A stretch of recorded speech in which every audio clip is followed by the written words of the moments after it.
Hablemos un poquito del mundo. Hola Inés, buen día. Buen día, Edu, ¿Qué ¿cómo tal? estás? Buen día, bien, muy bien Inés, gracias.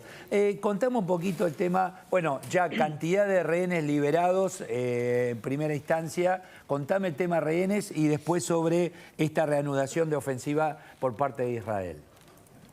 Efectivamente, Edu, el jueves pasado se terminó una corta tregua de 6 días entre Israel y Hamas que permitió la liberación de casi 100 rehenes, un poquito más de hecho, son 80 rehenes de origen israelí y 27 de origen mayoritariamente tailandeses que eran trabajadores migrantes en Israel cuando atacó Hamas el 7 de octubre. Esa tregua terminó por varias razones. Primero, Israel acusó a Hamas de haberla violado con bombardeos y luego no se lograron poner de acuerdo en cómo proseguiría la liberación de rehenes, Edu.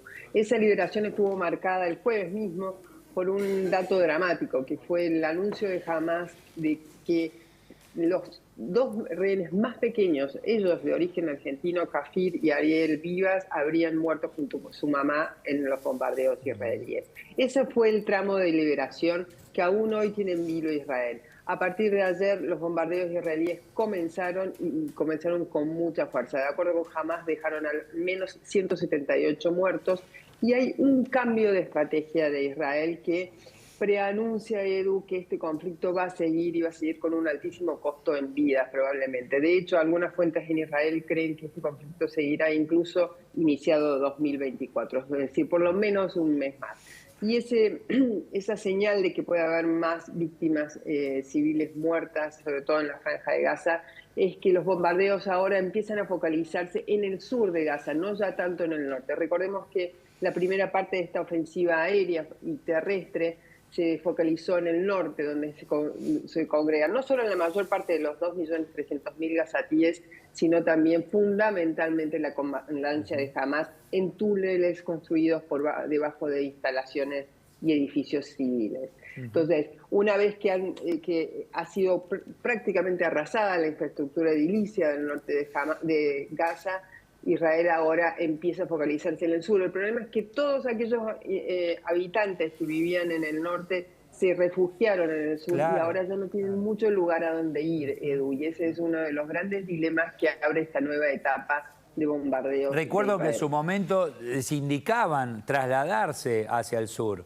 Exactamente. Claro, fue todo, bueno, lo que Sí, pudieron hacer, no tenían mucha opción tampoco. exacto. Ah. De estos 2.300.000 gazatíes, se cree que 1.800.000 fueron desplazados de sus hogares, prácticamente el 80% de la población, Evo.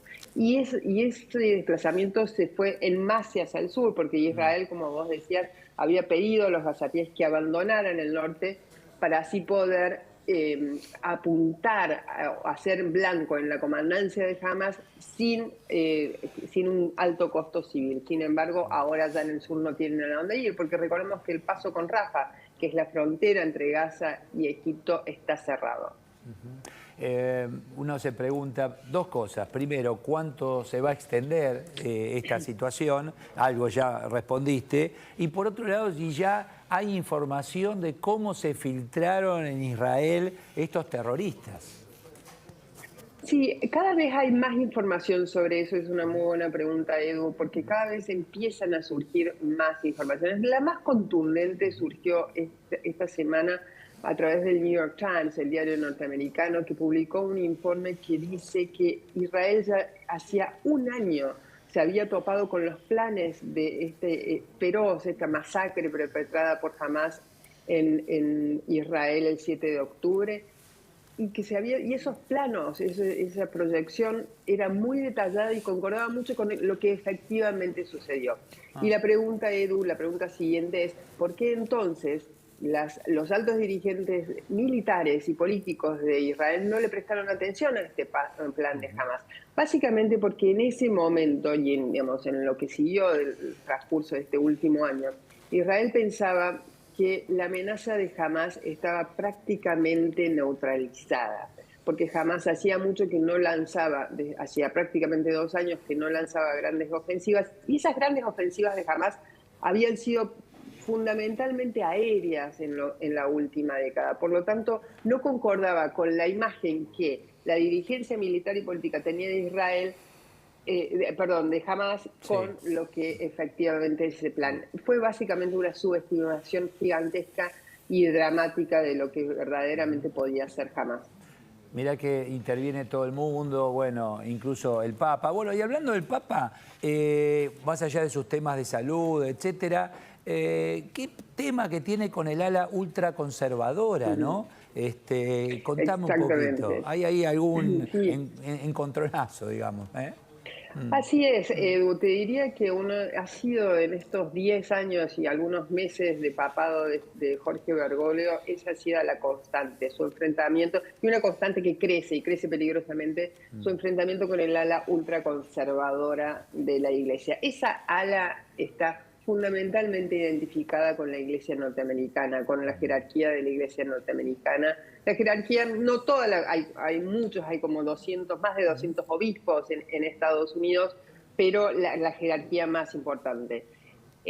Esta semana hubo un incidente, un capítulo bastante clave en esa relación, que fue que el Papa decidió expulsar del Vaticano, de la sede vaticana, y quitarle sus privilegios, entre ellos su sueldo de $5.000, $6.000 mensuales al cardenal Raymond Burke. ¿Quién es Raymond Burke? Es probablemente no solo uno de los grandes jerarcas de la Iglesia norteamericana hoy, sino también el teólogo de esta ala ultraconservadora y un hombre profundamente influyente en los sectores más conservadores de la Iglesia global.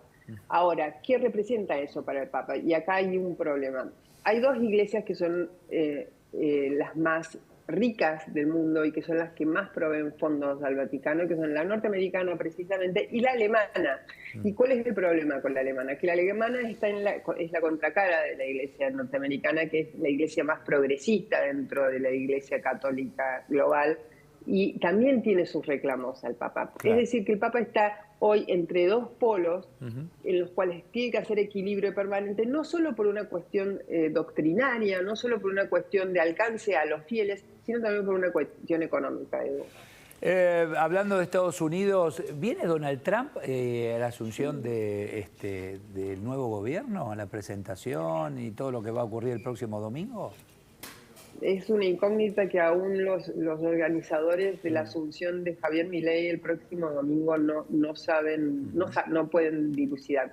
¿Qué sucede con la visita de Donald Trump? Lo mismo que sucede con la visita de Jair Bolsonaro. Interfiere mucho en la relación de estados entre la Argentina y, en el caso de Donald Trump, Estados Unidos, hoy gobernado por Joe Biden, rival en las próximas elecciones de Donald Trump, y en el caso de Jair Bolsonaro, en la relación de Argentina con Brasil, hoy gobernado por Lula da Silva, ex rival electoral de Jair Bolsonaro. Es decir, que es hoy, así, una semana antes, Edu, parece improbable. ¿Por qué? Porque recordemos que el primer viaje como presidente electo de Javier Milei fue a visitar la Casa Blanca.